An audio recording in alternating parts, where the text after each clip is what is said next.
Good morning students, welcome to our channel birding teachers guide. बच्चों, आज हम कक्षा 10 पाठ 4 हमारा प्यारा भारतवर्ष कविता के प्रश्न उत्तर पर चर्चा करेंगे। तो आइए देखते हैं इसके कुछ महत्वपूर्ण प्रश्न उत्तर। प्रश्न 1, कवि ने भारत को हिमालय का आंगन क्यों कहा है? उत्तर, सूर्योदय की प्रथम किरणें हिमालय से होकर भारत भूमि पर पड़ती हैं। ये किरणें सूर्य के प्रकाश के साथ साथ ज्ञान का भी प्रतीक है। इस तरह कवि का अभिप्राय भारत को विश्व संस्कृति के उद्घोषक के रूप में चित्रित करना है। उद्घोषक हो गया घोषणा करने वाला। तो यहाँ पे कवि ने ये बोला है कि जो सूर्योदय मतलब जब सूर्य उदय होता है तो उसकी पहली किरणें हिमालय से होकर फिर भारत भूमि पर पड़ती हैं। तो ये किरणें क्या हैं? सूर्य के प्रकाश के साथ साथ ज्ञान का भी प्रतीक हैं। तो इस तरह से कवि का जो अभिप्राय है, कवि जो है वो भारत को विश्व संस्कृति के उद्घोषक के रूप में चित्रित करना चाहता है, इसलिए कवि ने भारत को हिमालय का आंगन कहा है। प्रश्न 2, भारत का कौन सा सम्राट बौद्ध भिक्षु बन गया था?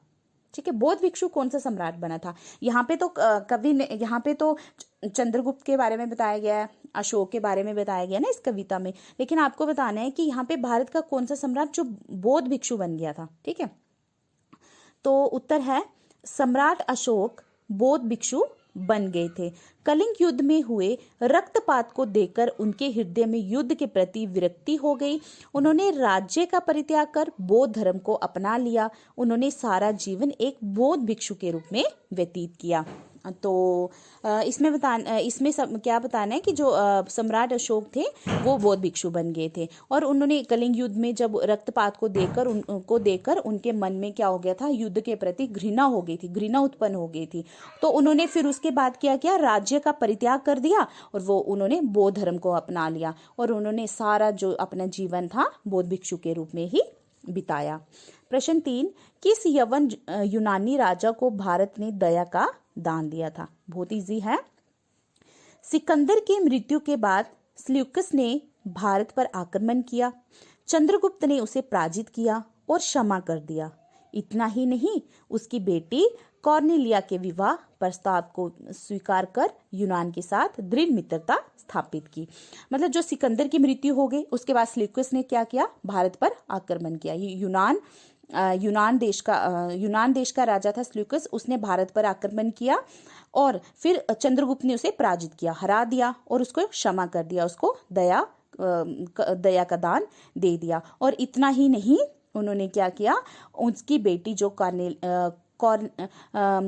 बेटी जो थी कॉर्नेलिया के साथ उन्होंने विवाह का प्रस्ताव को स्वीकार किया और यूनान के साथ उन्होंने दृढ़ मित्रता को स्थापित किया। ठीक है, उसके बाद हम इसके कुछ वस्तुनिष्ठ प्रश्न उत्तर देखेंगे। ठीक है, ये इसके कुछ अभ्यास के प्रश्न, महत्वपूर्ण प्रश्न उत्तर थे। अब इसके हम कुछ वस्तुनिष्ठ प्रश्न उत्तर पर चर्चा कर लेते हैं। तो प्रश्न 1, जयशंकर प्रसाद का जन्म कब हुआ? उत्तर 1889 और काशी में हुआ। ठीक है, उसके बाद प्रश्न 2, कामायनी महाकाव्य की रचना किस कवि ने की? तो कामायनी महाकाव्य की रचना जयशंकर प्रसाद जी ने की। प्रश्न 3, जयशंकर प्रसाद के 2 नाटकों के नाम लिखिए। उत्तर चंद्रगुप्त और स्कंदगुप्त, ये जयशंकर प्रसाद के 2 नाटक हैं। प्रश्न 4, तितली और कंकाल उपन्यास के रचयिता का नाम लिखिए। उत्तर जयशंकर प्रसाद। ठीक है, तितली और कंकाल जो थे ये जयशंकर प्रसाद के उपन्यास थे। तो ये प्रश्न इस तरह से भी आ सकता है कि जयशंकर प्रसाद के 2 उपन्यासों के नाम लिखिए, तब आपने लिखना है तितली और कंकाल। ठीक है, आपको पता होना चाहिए। नंबर 5, जयशंकर प्रसाद किस युग के कवि हैं?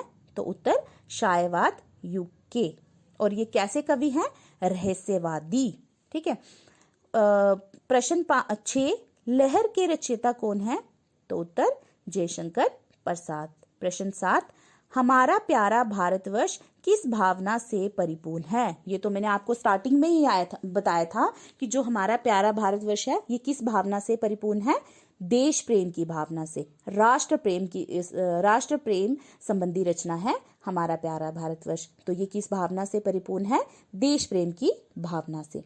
प्रश्न 8, जयशंकर प्रसाद के प्रसिद्ध महाकाव्य का नाम लिखिए। जो उनका प्रसिद्ध महाकाव्य था उसका नाम क्या था? कामायनी। स्वर्ण भूमि किस देश का पुराना नाम है? म्यांमार। ठीक है। प्रश्न 10, हम भारतीय किसकी दिव्य संतान है? उत्तर आर्य। आर्य का अर्थ यहाँ पे होता है श्रेष्ठ व्यक्ति। जो श्रेष्ठ व्यक्ति होते हैं उनको हमारी संस्कृति में आर्य शब्द के अर्थ का जो है श्रेष्ठ व्यक्ति के रूप में इसका अर्थ निकाला गया। ठीक है। ये इसके कुछ महत्वपूर्ण वस्तुनिष्ठ प्रश्न उत्तर थे। आई होप आपको अच्छे से समझ में आ गया होगा। और अगर आपको ये वीडियोस अच्छी लगे तो प्लीज़ शेयर जरूर करें, लाइक जरूर करें और हमारे चैनल को सब्सक्राइब जरूर करें। धन्यवाद।